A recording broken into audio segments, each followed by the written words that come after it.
Bismillahirrahmanirrahim السلام علیکم۔ آپ کو بتاتے چلے بہت سے پاکستانی پاکستان سے سعودی عرب جانا چاہتے ہیں، لیکن یہاں سے افغانستان جا رہے ہیں، اور افغانستان میں قرنطینہ کا کتنا خرچ آتا ہے۔ افغانستان سے پھر ایمریٹس ایئر لائن کی ٹکٹ لیتے ہیں اور وہ پھر جدہ ریاض جاتے ہیں۔ تو سب سے پہلے آپ کو بتاتے چلیں، ویزا افغانستان کا بالکل فری ہے۔ افغانستان کا ویزا لگوا کے پھر آپ کو 14 دن قرنطینہ کرنا پڑے گا افغانستان میں، اور اس پہ خرچہ کتنا آتا ہے اس کے بارے میں آپ کو بتاتا ہوں، اور پھر آپ نے آگے ٹکٹ لینی ہے آگے جانے کی۔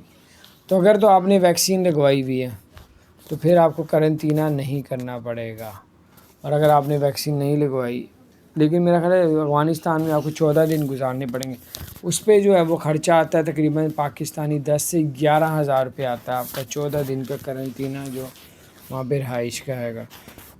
تقریباً رہائش سستی ہی ہے، اور اس کے علاوہ آپ جب ادھر سے پھر آگے جائیں گے سعودی عرب کے لیے، پھر ایمریٹس ایئر لائن کی ٹکٹ لینی پڑے گی۔ اس کے علاوہ آپ کو چاہیے کہ آپ اگر جانا چاہتے ہیں تو ویکسین جنہوں نے لگائی ہوگی، تو ویکسین لگانے والوں کو کسی قسم کا بھی قرنطینہ نہیں کرنا پڑے گا۔ ابھی پچھلے دنوں یہ رپورٹ تھی، لیکن جب آپ لوگ ٹریول کرنے لگیں گے اس سے پہلے، ٹکٹ بک کرانے سے پہلے ساری چیزیں معلومات دے لیجیے گا کہ کیا قرنطینہ پاکستان سے کروایا اور ہوتا ہے ادھر جا کے ہوتا ہے، لیکن انہوں نے بتایا تھا 7 دن ادھر ہوگا سعودی عرب، 14 دن آپ جس ملک سے آ رہے ہیں۔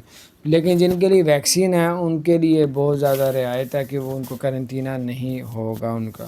تو یہ اسی طرح کی اپڈیٹس آ رہی ہیں ماشاءاللہ۔ اللہ پاک خیر کرے، پاکستان اور سعودی عرب کے درمیان بھی انشاءاللہ تعالی فلائٹیں اوپن ہو جائیں گی۔ لیکن ابھی جو صورتحال کرونا کی ہے انڈیا، پاکستان اور بنگلہ دیش اور نیپال، تو اس وجہ سے جو ہے پاکستان میں پھر بھی اللہ پاک کا کرم ہے، بہتر ہے، اللہ پاک اپنے حفظ و امان میں رکھے ہمیں، تو اس کے باوجود جو ہے وہ